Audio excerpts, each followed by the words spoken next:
Bonjour, nous allons examiner aujourd'hui la question importante des modes d'articulation des sources du droit du travail, des articulations des normes en droit du travail dans l'entreprise.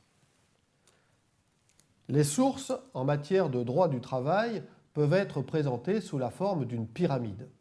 Nous allons trouver le droit international qui s'intègre dans l'ordre juridique interne dès lors que les textes internationaux ont été ratifiés par la France. Nous allons trouver ensuite le droit de l'Union européenne qui s'applique dès que le délai de transposition des directives est expiré. Nous allons trouver ensuite le bloc de constitutionnalité, avec notamment la Constitution, le préambule de 1946, qui s'impose bien évidemment aux normes juridiques étatiques internes. Nous allons trouver les sources étatiques, avec en particulier le Code du travail, et nous allons trouver les sources professionnelles, avec les conventions collectives de branche ou d'entreprise, les accords d'entreprise, et on peut également mettre dans cette catégorie le contrat de travail. Nous allons nous intéresser en particulier à la relation entre les dispositions étatiques, les dispositions conventionnelles et les dispositions contractuelles. En droit, en règle générale, la source la plus élevée dans la hiérarchie s'impose aux autres sources. En droit du travail, nous avons un ordre public social qui repose sur le principe de faveur. Ce principe de faveur, nous dit la Cour de cassation, notamment dans un arrêt de 1996, signifie qu'en cas de conflit de normes, si nous avons plusieurs normes, la loi, la convention collective, l'accord d'entreprise, qui disent des choses différentes, eh bien, c'est la plus favorable au salarié qui reçoit application. C'est la norme la plus favorable au salarié qui doit normalement être appliquée. Cependant, nous avons un nouveau cadre juridique applicable depuis les ordonnances de septembre et décembre 2017 qui ont fait l'objet d'une loi de ratification en mars 2018. Nous avons en fait trois niveaux à appréhender. Premier niveau, entre la loi et l'accord collectif. En règle générale, le principe de faveur s'applique, mais parfois le principe de faveur peut être écarté avec la mécanique de la dérogation ou la mécanique de la supplétivité. Ensuite, nous avons le terrain de l'articulation entre les accords collectifs, accords d'entreprise, accords de branche. En règle générale, c'est l'accord d'entreprise qui prime, mais dans un certain nombre de cas, c'est encore l'accord de branche qui prime. Et nous avons ensuite l'articulation entre accords d'entreprise et contrat de travail. En règle générale, le principe de faveur s'applique, mais dans un certain nombre de cas, eh bien, c'est l'accord d'entreprise qui a la primauté. Reprenons ces différents niveaux. Entre la loi et l'accord collectif, le principe de faveur s'applique. Cela signifie qu'un accord collectif d'entreprise ou de branche peut prévoir des dispositions plus favorables que la loi. Exemple classique, la loi fixe un salaire minimum, le SMIC. Un accord d'entreprise peut prévoir des dispositions plus favorables. Un accord de branche peut prévoir des dispositions plus favorables. Mais le principe de faveur, entre la loi et les accords collectifs, le principe de faveur peut être écarté. Mais le principe de faveur va être écarté dans des conditions limitées, dans certains cas, à certaines conditions et dans certaines limites. Et deux techniques ici vont être mises en œuvre. La technique de la dérogation.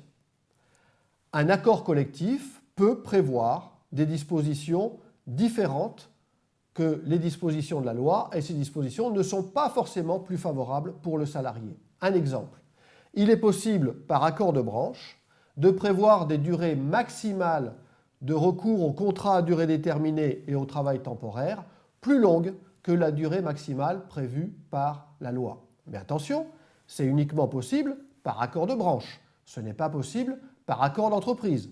Donc il faut toujours examiner quelles sont les conditions de mise en œuvre de la dérogation, est-ce que le cas est possible et quelles sont les limites qui ont été posées.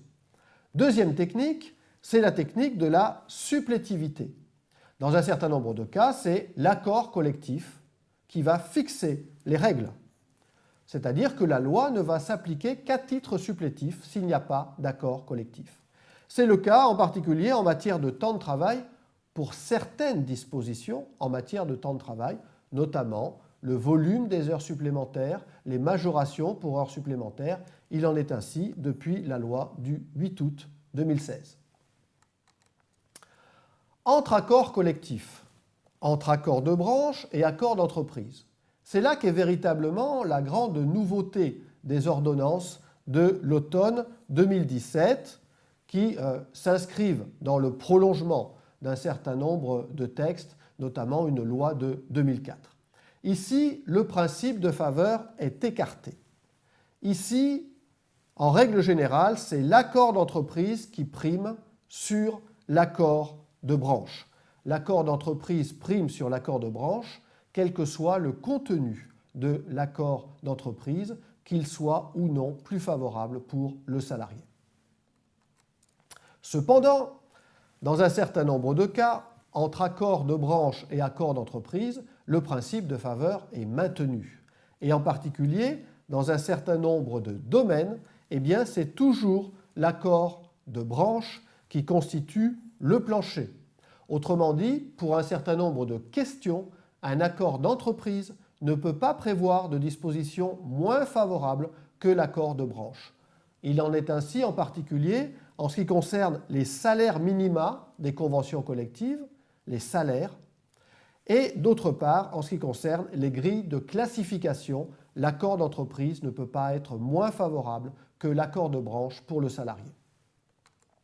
Troisième niveau, la relation entre l'accord collectif et le contrat de travail. En principe, le principe de faveur continue de s'appliquer. Cela signifie qu'un contrat de travail peut prévoir des dispositions plus favorables qu'un accord d'entreprise ou un accord de branche, et c'est le contrat plus favorable qui s'applique. Cela signifie qu'un accord collectif d'entreprise ou de branche peut prévoir des dispositions plus favorables que le contrat de travail, et c'est l'accord collectif plus favorable qui s'applique. Mais, dans le prolongement d'un certain nombre de textes antérieurs, les ordonnances prévoient que le principe de faveur peut être écarté. Le principe de faveur peut être écarté quand un accord d'entreprise répondant aux nécessités de fonctionnement de l'entreprise ou en vue de préserver ou de développer l'emploi prévoit un certain nombre de dispositions en matière d'aménagement du temps de travail, en matière de rémunération, en matière de mobilité géographique ou professionnelle, même si les dispositions de l'accord d'entreprise ne sont pas plus favorables pour le salarié. Ce sont ces dispositions de l'accord d'entreprise qui vont s'imposer au contrat de travail. Cette construction est relativement complexe.